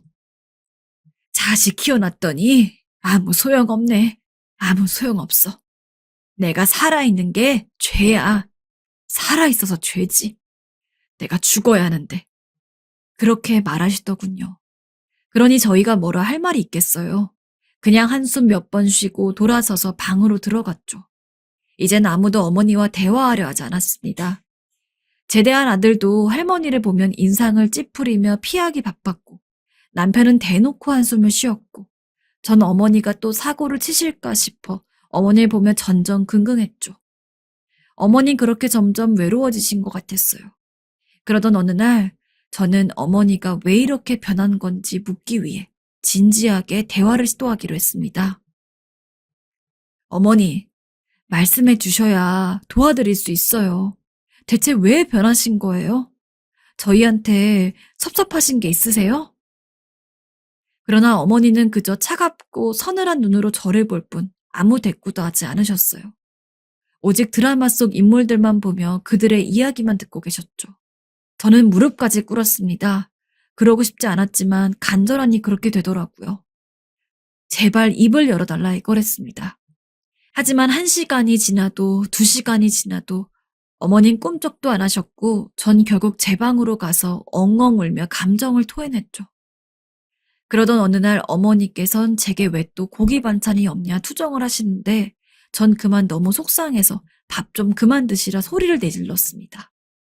악에 바친 제 목소리에 남편도 아들들도 다 놀라서 먹던 숟가락을 내려놓았어요. 어머닌 그럼에도 불구하고 반찬을 내놓으라고 말했고 저는 더 소리를 높였습니다. 그만 좀 하시라고요. 그러자 어머니도 지지 않겠다는 듯 제게 숟가락을 던졌습니다. 쇠숟가락이 제 얼굴을 스치고 지나가자 저도 모르게 숟가락을 들었어요. 그리고 어머니에게 그것을 던지려던 찰나 아들들의 겁먹은 얼굴을 보곤 그것을 조용히 내려놓았죠. 저는 조용히 제 방으로 돌아가서 감정을 삭혔습니다. 눈물이 정신없이 흘려서 얼굴을 적시고 어느새 침대보를 적셨지만 눈물은 쉽사리 멈추지 않았습니다. 그리고 그 일 이후에 어머니를 정말 말 그대로 더욱 미워하게 되었습니다. 하지만 인생은 세옹지마라고 하죠. 저의 독약 같던 미움도 어머니에 대한 오해도 모두 풀리는 일이 생겼어요. 어느 날이었죠. 청소를 하고 있는데 어디선가 전화벨 소리가 들리는 거예요. 다가가 보니 어머니 전화기가 울리고 있었어요. 그런데 휴대폰 화면에 웬 모르는 낯선 번호가 찍혀 있었어요.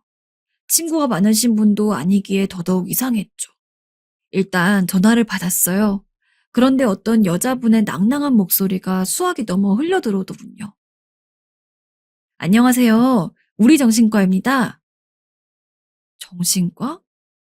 김순희님, 내일 5시 예약하셨는데 제가 깜빡하고 5시에 다른 환자분이 예약을 하시는 걸 깜빡했어요. 그래서 예약 시간 변경을 좀 도와드릴까 하는데 괜찮을까요? 어머니 이름이 나오자 저는 가슴이 덜컹했어요. 어머니께서 정신과라니? 어머니가 왜 그런 곳을 다니는 거지? 더군다나 어머니께선 한 번도 저희에게 그런 병원을 다닌다 말한 적이 없었어요. 당황해서 횡설수설하다가 어머니께 전화가 왔다고 말씀드리겠다곤 전화를 끊었습니다. 그때 막 방에서 나온 어머니와 눈이 마주쳤고 어머니의 동공이 흔들렸어요. 저는 떨리는 목소리로 어머니께 물었어요. 어머니, 정신과라니 언제부터 다니신 거예요? 아니, 어머니께서 대체 왜... 제 말에 어머니는 고개를 떨구다 아픈 허리를 짚으며 털썩 소리나게 소파에 앉으셨어요. 휴. 어머니는 깊은 한숨을 쉬었습니다. 그때까지도 제 심장의 쿵쾅거림은 사라지지 않았습니다. 그리곤 그때부터 전 모르고 있었던 어머니의 긴 이야기가 시작이 되었죠. 우울증은 어느 날 어머니께서 무릎 수술을 하고 나신 후에 집에만 있으니까 너무 적적하여 친구분과 함께 휠체어를 타고 지하철을 타신 날이었대요. 오랜만에 외출이라 기분도 좋고 상쾌했대요. 그런데 그날따라 사람도 많았고 자기가 탄 휠체어가 사람들이 나가는 길을 방해했다 해요. 사람들의 표정이 별로 좋지 않은 걸 느끼셨대요. 그런데 갑자기 노랗게 염색한 젊은 애들이 속닥거리는 소리가 들렸대요. 나는 늙어서 저 나이 때까지는 안 살고 싶어. 나도. 늙은이들이 왜 밖에 끼질러 나와서 민폐를 끼치냐? 짜증나게 진짜. 내가 휠체어 타고 지하철 좀 탄 게 그리 죄인가? 그 말을 듣고 지하철을 나와 화장실에 있는 거울을 보는데 갑자기 쪼글거리는 얼굴이 정말 보기 싫더래요. 기력 없는 몸뚱이도 싫고 화가 나더래요. 자기가 정말 화잘 것 없고 보잘 것 없는 존재처럼 느껴졌다 합니다. 그리고 그날 밤 밤중에 저희 부부가 하는 말을 듣게 되었다 해요. 바로 제가 남편과 나누었던 대화였죠. 어머니를 센터에 보내자는 말이었어요. 그때 어머니는 오기 어린 마음에 자기가 제 발로 거길 가야지 하고 생각했고 짐을 쌌는데 막상 또 나가려니 발길이 떨어지지 않더래요. 손주들도 눈에 밟히고. 그래서 집에 있기 시작했는데 마음이 허기져서 그런 건지 계속 배는 고프고 자꾸 애들 말이 생각나서 섭섭한 마음에 하루에도 기분이 오락가락하고 그렇다고 자기 마음은 설명할 수가 없고 그래서 친구의 권유로 정신과에 갔는데 우울증이라 했대요. 저는 어머니의 말을 듣는데 가슴이 무너지는 것 같았어요. 어머니가 그러셨던 게 우리 때문이었다니. 남편과 전 모든 걸 다 어머니의 성격 탓으로 돌렸는데 상상치도 못한 일이었어요. 우울증을 앓고 계셨었다니. 저는 일단 어머니께 제 진심을 전하고 그때의 상황도 설명했어요. 어머니, 아시잖아요. 저는 절대 어머니를 떠날 수 없어요. 절대 어머니를 버릴 수 없어요. 어머니야말로 제 친어머니예요. 제가 그렇게 생각하는 거 아시잖아요. 그제서야 어머니도 눈물을 흘리시며 고개를 끄덕이시더군요. 그래, 미안하다. 내가 기분이 오락가락해서 너희를 너무 힘들게 했구나. 미안하다, 정말로.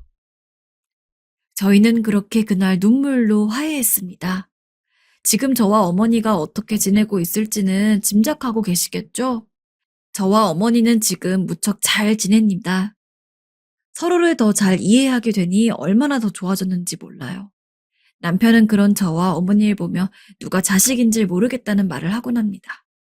그러나 말을 그렇게 해도 집안이 화목해지니 저희 집엔 다시 웃음이 찾아왔어요. 저는 다시 한번 어머니의 소중함을 깨달았고요. 어머니, 사연으로 전합니다. 부디 오래오래 제 곁에 머물러 주세요. 저도 어머니 옆에 그렇게 한결같이 있을게요. 사랑합니다, 나의 어머니. 안녕하세요. 사람마다 다 각자의 자기 부모와의 연이 있지만 저는 조금 짧은 사람이에요. 그런데도 하늘이 저를 불쌍히 여겼는지 대신할 사람을 보내주셨는데 그 인연마저도 구슬프게 끝나게 되어 너무 마음이 아픕니다. 제가 속상해도 되는 입장인지 아닌지 들어주세요. 제가 어렸을 적 엄마가 아빠는 일찍 헤어지셨고 아빠 손에서 자라게 되었어요. 그리고 시간이 얼마 지나지 않아서 엄마는 병을 얻어 돌아가시게 되었답니다.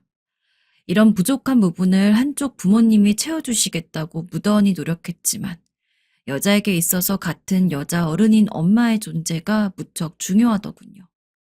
학교를 다니면서 자잘하게 챙겨주는 부분들, 사춘기가 되어 겪게 되는 많은 문제들, 여자로서 겪는 많은 고뇌들은 엄마라는 자리가 대부분 도움을 주던데 저는 그게 없어서 늘 큰 결핍감을 느꼈었어요.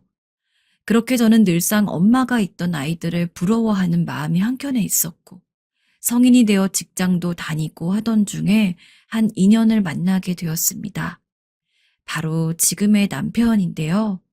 저희 아빠처럼 마냥 다정하고 잘해주던 사람이라 우리 집에서도 무척 마음에 들어했고 저 역시도 프로포즈를 받아들이게 되었어요. 당시 남편 집에 인사 갔을 때 저희 시어머님과의 첫 인사를 저는 아직도 기억하고 있어요. 엄마가 없이 자랐다는 사실을 무시하는 친구들도 있었고 이전에 만났던 남자친구네 집은 그걸 이유로 헤어짐을 권고하기도 했거든요. 그래서 그 어느 때보다 크게 긴장했고 아주 가슴을 졸여가면서 방문하게 되었어요. 모든 이야기를 다 전해 들으신 시어머님의 반응은 저에게 너무나 신선한 충격이었습니다. 그래, 아버님과 단둘이 살고 있다고? 매번 이런 식으로 시작되는 대화에서 끝은 상처였기에 저는 조금도 긴장을 풀지 않고 굳은 얼굴로 답했어요. 네, 아빠가 저를 키워주셨어요. 그러자 어머니는 한참 뜸을 뒀다가 말씀하시는 게 아니겠어요? 그 말에 저도 모르게 그만 고개를 확 들어서 어머니 눈을 쳐다보았어요. 아버님이 얼마나 고생이 많으셨겠어. 남자 몸으로 아이를, 그리고 딸을 키운다는 건 쉬운 게 아니야. 정말 대단하시네. 저는 단 한 번도 이런 소리를 들어본 적이 없었어요. 늘 이쯤에서 엄마가 없는 게 내 잘못도 아닌데 늘 멸시하는 말, 엄마 없는 애는 어딘가 티가 난다는 말만 들으며 살아왔습니다. 하지만 어머니는 다르셨고 그 뒤에 한 행동이 더 저를 놀라움에 빠지게 했습니다. 이리 온. 자라면서 얼마나 마음고생이 심했니? 내가 그 심정 잘 안단다. 갑자기 저에게 두 팔을 벌리시더니 안아주시려고 하는 게 아니겠어요? 경직되어 있던 제가 움직이지를 못하자 어머니가 웃으며 다가오시더니 저를 꼭 안아주셨어요. 엄마에게 안겨본 게 언제인지도 기억이 안 나는데 어머니가 안아주시는 품은 정말 너무나 따스했습니다. 알고 보니 어머니도 어릴 적에 친정 어머님이 일찍 돌아가셔서 비슷한 아픔을 갖고 계시다고 들었습니다. 하지만 제 주변을 보면 그렇다고 해서 다 저희 어머니 같은 건 아니더라고요. 자기 아들만은 제대로 부모에게서 자란 배우자를 만들어주고 싶어하는 게 부모의 마음인데 말입니다. 그래서 더욱 반대가 극심한 경우가 많은데 어머님 반대로 저를 완전히 끌어안아 주셨어요. 그날의 첫 만남은 이루 말할 수 없이 따스했고 우리는 그렇게 결혼식을 순조롭게 올리게 되었어요. 신혼집을 어머니 댁 근처에 얻게 되었는데 가끔 놀러 가도 늘 여전히 우리에게 음식을 만들어 주시고 수다를 떨며 시간을 보내는 걸 좋아하셨어요. 본래 남편은 5형제 중 막내인데 그중 근처에 큰아주버님과 형님도 살고 계시긴 했지만 그분들은 저희만큼 자주 들리지는 않았어요. 우리만 자주 들락날락하며 어머니와 좋은 시간을 보냈었어요.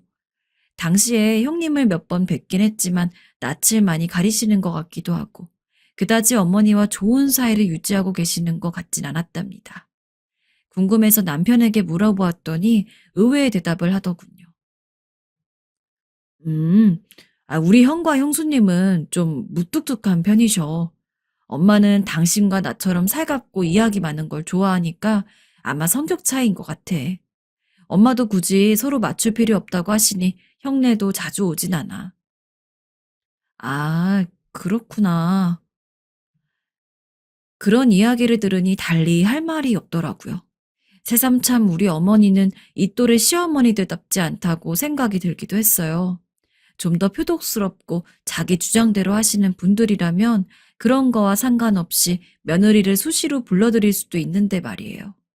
그저 성격 차이이니 너네들 편한 대로 하라고 하셨다니 참으로 우리 어머니다운 모습이었습니다. 저희는 그렇게 2, 3일에 한 번씩은 꼭 시댁에 놀러 가서 만나게 식사도 하고 좋은 시간들을 보냈어요. 우리 말고도 서울에 계신 작은 아주버님이나 해외에 계신 아주버님도 있지만 다들 거리가 있다 보니 어머니께 자주 들려보지 못했는데요. 막내인 저희 부부가 가까이 있으니 자주 왔다 갔다 했고 그마저도 정말 제가 어머니를 너무 좋아해서 들리게 되었던 거예요. 그러던 중에 남편의 회사가 서울 쪽으로 발령이 나게 되었고 결국 저희도 이사를 가게 되었습니다. 멀어지게 된다니 저희 친정아빠와 헤어지는 것과 비슷하게 마음이 무거웠던 것 같습니다. 그만큼 정도 많이 들었고 진짜 딸과 엄마처럼 아주 깊이 있는 시간들을 보내서 너무 좋았거든요. 그게 너무 아쉬워서 서울에 올라가서는 정말 매일같이 전화를 드렸어요. 조만간 또 배로 내려가야겠다고 마음을 먹고 있던 차에 전혀 예상치도 못한 일이 일어났어요. 이상하게 어머니가 전화를 받지 않으시는 것이었어요. 적어도 하루에 한 번은 꼭 통화를 했는데 그날따라 이상해서 몇 번이나 걸었지만 받지 않으시는 것입니다. 그래서 너무 당황해서 근처에 있는 형님께 전화를 했어요. 급한 마음에 전화를 걸었고 혼자 사는 어르신이 연락이 안 되면 걱정되는 게 당연한 게 아닌가요? 형님의 반응은 초반에 제가 느꼈던 것처럼 여전히 낯설더군요. 동서, 내가 가볼게. 근데 잠깐 전화 안 된 것 같고 너무 예민하게 구는 거 아닌가? 이번엔 내가 가보는데 다음엔 동서가 직접 내려와서 확인해 줬으면 좋겠어. 끊을게 일단. 말이 너무 차갑게 느껴져서 좀 움찔하고 불쾌하기도 했지만 어쩌면 바쁜 일상을 살고 있는 형님은 당연히 그럴 수도 있겠다 싶어서 일단은 연락을 기다렸어요. 그리고 30여 분이 안 되어서 전화가 걸려왔는데 그 길로 저는 달려가게 되었습니다. 어, 동서, 어머니 쓰러지셨어. 얼른 내려와야 될 것 같아. 뭐라고요? 이래서 제가 그날따라 마음이 불안했던 걸까요? 남편에게 알리고 저 먼저 내려가는 길에 별 생각이 다 들더라고요. 가보니 어머니는 평소 잘 알지 못하셨던 지병을 이번에 검사를 거치면서 알게 되었고 꽤 위중한 상태라는 것도 함께 듣게 되었습니다. 우리 부부는 한참 고민을 하며 주말마다 오며 가며 병원에 계신 어머니를 배웠어요. 조금 더 관리를 하시면 몇 달 지나 다시 집으로 가실 수 있다고 하니 그나마 위안을 삼으면서 계속 다녔었는데요. 그렇게 1년이 다 되어가는 시간 동안 어머닌 겨우겨우 자리를 잡아가셨고 집으로 돌아가실 수 있게 되었어요. 하지만 그때부터가 문제였어요. 저희가 될 수 있으면 다시 어머니 댁으로 내려오고 싶었지만 남편 회사 문제로 수년간은 계속 서울에 있어야 했기 때문이에요. 고민을 하고 있는데 갑자기 형님이 입을 여시더군요. 그 말을 듣고 형제들 모두 일제히 놀라서 형님을 쳐다보았어요. 동서, 도련님, 우리가 어머니 모시도록 할게요. 그렇게 알고 계시면 되겠어요. 걱정하지 마세요. 사실 이게 제일 좋긴 하지만 누구 하나 먼저 모시는 것에 대해서 쉽게 말을 못하고 있었는데 참 죄송하기도 하고 감사한 마음이 들더라고요. 그런데 그런 마음이던 찰나 먼저 이런 말을 꺼내시더라고요. 근데 알다시피 이게 어머니 모시는 일이 보통 일은 아니잖아요. 생활비 정도는 보내주셨으면 좋겠어요. 한 달에 100만 원씩 보내주세요. 뭐 이 정도면 큰 돈도 아니고 다들 부담되진 않을 거예요. 그죠?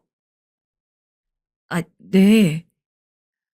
솔직히 말해서 저희가 아닌 다른 가정에선 여윳돈이 부족한 형편의 집도 있었는데 형님의 당연한 듯한 말투나 그런 것들은 조금 거슬리긴 했어요. 하지만 거리가 아니라면 제가 모셨을 텐데 이 부분이 너무 죄송하기도 하고 형님에게 고마운 입장이니 그런 사소한 부분은 넘어가고 알겠다고 했지요. 이후로 저희는 한 달에 한 번씩은 꼭 내려가서 배웠어요. 그런데 갈 때마다 형님의 표정이 뭐랄까요? 좋지 않았습니다. 제일 처음 내려갔을 때에는 뵙자마자 눈물이 앞을 가리더군요. 매번 웃으면서 맞아주시던 어머니가 자리에 완전히 누워서 몸을 옴짝달싹 못하고 계신 모습을 배웠으니까요. 어머니의 목소리는 힘이 없으시고 얼굴도 많이 창백해지셨더라고요. 그런데 형님은 제가 그런 어머니를 보고 눈물 짓고 있으면 비웃는 얼굴로 뭘 울기까지 해 동서. 어머니 괜찮으셔 아직. 이라고 하더군요. 마치 유난스럽게 군다는 듯한 말투여서 기분이 상당히 나빴습니다. 하지만 이 또한 어머니를 모시고 계시니 예민할 수 있겠다 싶어 참아 넘겼어요. 어머니의 상황은 날이 갈수록 악화되었습니다. 이때는 부축해드리면 혼자 화장실에는 다녀오실 수 있었거든요. 근데 점점 옮기기가 힘들어지시고 이제는 누워서 누군가가 용변 처리를 해드리지 않으면 힘든 상황이 되었어요. 이 사실까지 알게 된 남편은 결국 주저앉아서 눈물을 흘리더군요. 엄마, 우리 엄마가 여보 나 어떡해? 마음이 안 잡혀. 저도 이렇게 마음이 아픈데 남편도 얼마나 괴로웠을까요? 그래서 이때는 시간을 내어서 2주에 한 번씩 어머니를 뵈러 가게 되었어요. 대소변을 받아야 하는 형님도 얼마나 힘드실까 싶었는데 언젠가 내려갔을 때 직접 처치를 하고 계시는 모습을 보게 되었어요. 동서, 보고만 있지 말고 이리 와서 좀 도와줘. 얼른 들어가서 저도 도와드리고 용변 상태가 좋지 않고 몸도 엉망이 되신 어머니를 둘이서 같이 씻겨드렸어요. 저는 잠깐 와서 돕는데도 힘들다고 느껴지는데 매일 수시로 이렇게 시간을 보내야 하는 형님은 얼마나 힘드실까 싶었습니다. 그래서 형님에게 형님, 정말 고생 많으시겠어요. 하며 위로차 말을 건넸더니 바로 톡 쏘는 겁니다. 고생이야 많지. 내가 아주, 정말 내 마음 아는 사람 하나 없다니까.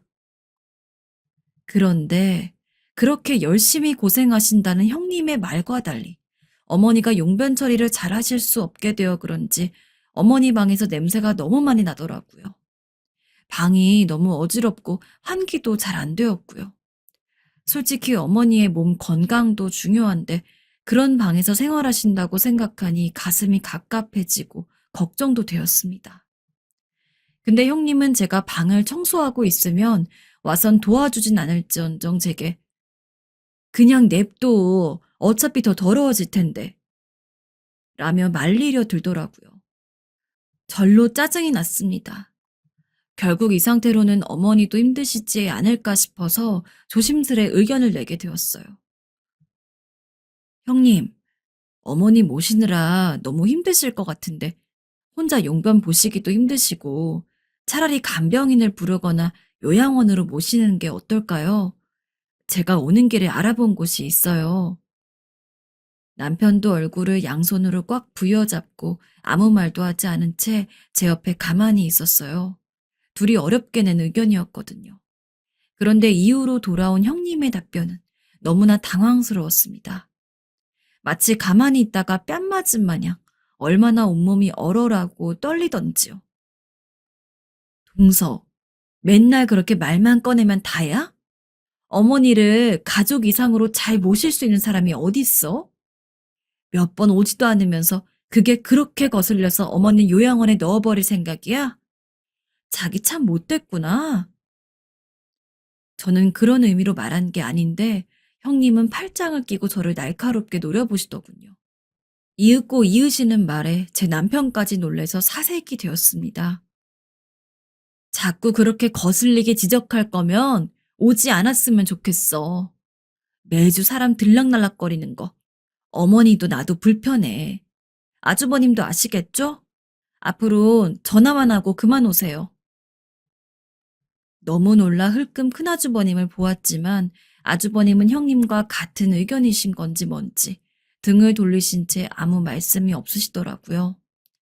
좀 더 자주 찾아뵙고 싶었지만 그날 형님의 날카로운 반응에 저와 남편은 가는 텀을 훨씬 늘러서 가는 수밖에 없었고 전화를 드리기도 민망했습니다. 다른 형제분들도 비슷한 내용을 듣게 되었던 건지 외려 저희에게 전화해서 어머니의 근황을 묻는 게 아니겠어요? 이럴 수도 없고 저럴 수도 없으니 참 답답하더라고요. 그러던 차에 정말 믿고 싶지 않은 가슴을 치면서 후회만 며칠 밤을 하며 보내게 되는 일이 발생하고 말았습니다. 그날따라 웬일로 형님에게 전화가 걸려온 거예요. 마지막 다녀간 뒤로 6개월 가까이 눈치가 보여 잘 가보지도 못하고 있는데 전화가 왔는데 결코 형님 쪽에서 먼저 전화를 걸어온 일이 없기에 설마 하는 마음이었습니다. 네, 형님, 무슨 일이시죠? 이윽고 다소 덤덤하게 감정을 억누르고 전하시는 형님의 말씀에 저는 그대로 털썩 주저앉았습니다. 동서, 어머니 돌아가셨어. 얼른 내려와야 할 것 같아. 대답도 제대로 못한 채 전화를 끊고 저는 울면서 남편에게 알렸고 가뜩이나 한창 힘들어하던 남편은 넋을 놓고 중심을 잡지 못하더군요.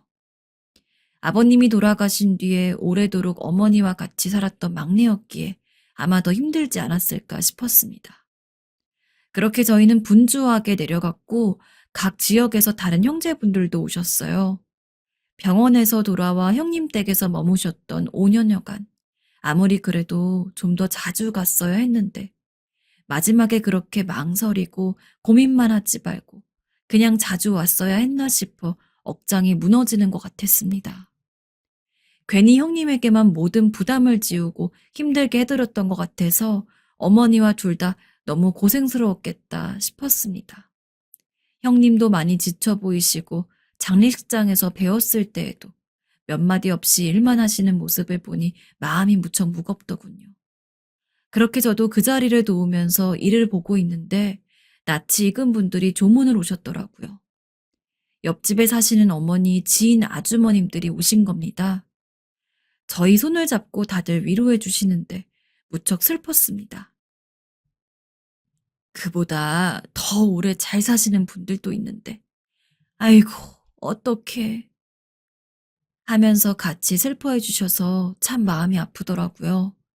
그런데 그중 한 분의 표정이 계속 좋지 않았고 결국 한마디를 하셨는데 그 말이 너무나 강력하게 제 뒤통수를 치른 듯 했습니다. 솔직히 그렇게 빨리 안 가실 수 있겠어? 노인네를 그렇게 집에 방치하고 저들끼리 놀러 다니고 말이야. 어휴. 너무 놀라서 저는 아주머님을 붙잡고 다시 되물었습니다. 네? 그게 무슨 말씀이세요? 저의 반응에 이분들은 서로 얼굴을 곤란하게 쳐다보시다가 형님 쪽을 한번 보시더니 난감해 하시는 거예요. 아유, 내가 별말을 다 했네. 우리는 그만 갈게요. 그러면서 다른 아주머니들도 말 조심하라고 성화하시고 그렇게 빠르게 얼른 신발을 챙겨 신고 나가시는 게 아니겠어요? 아무리 생각해도 너무 쎄한 말이었고 이건 그냥 넘길 수 있는 수준의 말이 아니었어요. 남편에게 상의해 보려다가 만약 확실한 게 아니라면 이 힘든 날에 서로가 더 괴로워질 수 있으니 일단은 참는 수밖에 없었습니다. 장례식을 그렇게 마치고 저는 그중 안면이 있는 옆집 아주머니 댁에 찾아갔어요. 저를 보자마자 당황하시더니 할 말이 없다고 하시더라고요. 아주머니, 그냥 하신 말씀이 뭐예요? 제발 좀 알려주세요. 저희 어머니에 대해 뭐 아시는 거 있으시잖아요. 저희 남편도 요 며칠을 계속 정신을 못 차리고 있어요. 자식이라고 생각하고 무슨 일인지 자세히 좀 말해주세요.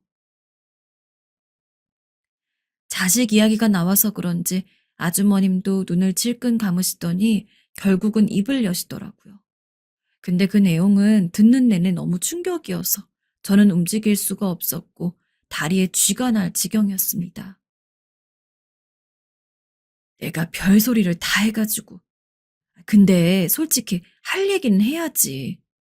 이 동네에서 모르는 사람 없을걸? 그대 큰며느리 성격 보통 아닌 거. 어쩜 그 집 할머니 누워있는 동안 집에 아픈 사람 없는 것처럼 맨날 놀러 다니는지 몰라. 집을 며칠씩 비우는 것 같은 게 불이 계속 꺼져 있더라고. 사람 기척도 없고 말이야. 밥이나 제대로 줬는지 모르겠어. 강아지를 키워도 그렇게는 안 하고 다닐 거 아니야. 생각해보니 거동도 못하고 누워 계셔야만 하는 어머니를. 형님네가 설사 어디 급해서 간다고 할지언정 누구에게 모셔다 드릴 수도 없는 상황이었어요. 게다가 집에 불이 꺼져 있었다니요. 차라리 형제들 중 누구라도 불러서 대신 봐주라고 할 것이지. 믿고 싶지 않았지만 갈수록 왠지 납득이 가는 상황으로 이어져 가는지라 너무 마음이 아프더군요. 그리고 뒤이어 들은 내용은 정말 가슴을 찢다 못해 소금을 붓는 것 같더라고요. 노인네가 힘든데도 아들네 부부한테 말도 못하는 것 같고, 요 몇 년 전에 같이 휠체어 타고 나오는 걸 한번 봤는데 큰며느리가 어찌나 할머니한테 성질을 내는지 말이야. 소변을 지르신 것 같은데 동네 떠나가라 고래고래 소리를 질러대더라고. 어머니, 우리 어머니. 그렇게 뒤처리가 깔끔하시고 음식도 정갈하게 만들어주시고 살림부터 아들 5 키우기까지 홀로 열심히 사셨던 분이 노년에 그런 취급을 받으시다니요. 본인 능력으로 자식들 집도 해주시고 장가도 다 보내신 여장부 같으신 분인데도 한 번도 그걸 자랑 삼아 내세우지 않으시고 그렇게 며느리인 저에게도 잘해주셨고 사랑을 주셨던 분입니다. 그런 어머니에게 어떻게 그럴 수가 있을까요? 평소 형님이 어머니에게 말을 곱게 하지 않는다는 것은 알았지만 본인이 모신다고 해서 그래도 마음은 다르겠구나 싶었습니다. 그런데 아니나 다를까 사람들이 보는 데에서도 그렇게 어머니를 함부로 대했다면 집에서는 어땠을까요? 놔두고 놀러 다녔다니. 그것도 며칠씩이라니. 그렇다면 홀로 누워 아무것도 못하시는 어머니는 굶으시고 용변도 엉망이 되었을 텐데 말입니다. 그래서 들릴 때마다 그렇게 어머니의 방은 냄새가 지독하고 어질러져 있었던 걸까요? 여기까지 생각하는 것도 생살이 뜯기듯 아픈데 이윽고 아주머니가 하신 말씀에 저는 그만 통곡을 하고 말았습니다. 그 집에서 매번 가끔 큰 소리가 나는데 부부끼리 싸우는 건지 노인한테 소리를 질러대는 건지 모르겠더라고. 이 동네 아줌마들끼리 말 많았어. 저 할머니 너무 가엾어서 차라리 빨리 갔으면 좋겠다고. 결국 정신을 못 차릴 정도로 울고 있는 저를 아주머니가 달래주셔서 일단은 기운을 내기로 했습니다. 그리고 그 길로 곧장 올라와 남편에게 아주 힘들지만 이야기를 전부 꺼내놓게 되었습니다. 아주머니께서 필요하시다면 여러 사람들이 이 이야기에 나서줄 수 있다고 하시더라고요. 우리가 몇 번 오가면서 봤던 행적들도 있고 그렇게 요양병원에 모시자고 해도 한사코 거절을 하더니 결국은 어머니를 그 집에서 돌아가시게 만들었습니다. 남편은 듣다 견디지 못해 다른 형제들을 불러 소집하게 되었습니다. 그러면서 또 한편으로는 의문이 들더군요. 그렇게 지독하게 모시기 싫었으면서 왜 굳이 모시겠다고 한 것이었을까요? 그러자 남편이 아주 괴로운 얼굴로 입을 뗐습니다. 그리고 그제야 납득이 가더군요. 그냥 아마 땅 때문에 그랬을 거야. 나는 그럴 리가 없다고 믿고 싶지만 이렇게 듣고 나니 그쪽밖에 생각할 수가 없어. 땅이라니? 무슨 말이야? 아버지가 갖고 있던 땅이 있는데 우리 형제들 모두 공동 명의로 되어 있어. 가격이 엄청나게 나가는 건 아니지만 나눠 갖고 있었거든.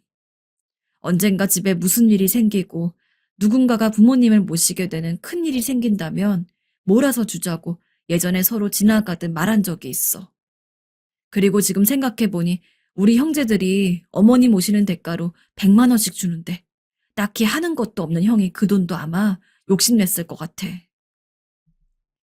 설마, 근데 그렇게 생각을 해야 어머니를 모신 게 이해가 되네. 당신도 알겠지만 우리 큰형이랑 형수님은 원래 어머니랑 아버지에게 별로 정도 없고 잘 들여다보지도 않았어. 그래도 모신다고 해서 의외이긴 했는데 이제 와서 보니 돈이 욕심나서 그런 게 아닌가 싶어. 남편은 더 이상 말을 잇지 못하고 고개를 푹 떨구더니 그렇게 한참을 소리 없이 흐느끼더군요. 이대로 상황을 넘어가게 둘 수는 없었습니다. 여기저기 알아보고 결국 형제분들에게 모든 상황들을 다 알리면서 다 같이 결론을 내리게 되었는데요. 장례를 마치면서 땅 이야기를 새삼 큰아주버니 꺼내셨다는 것이었어요.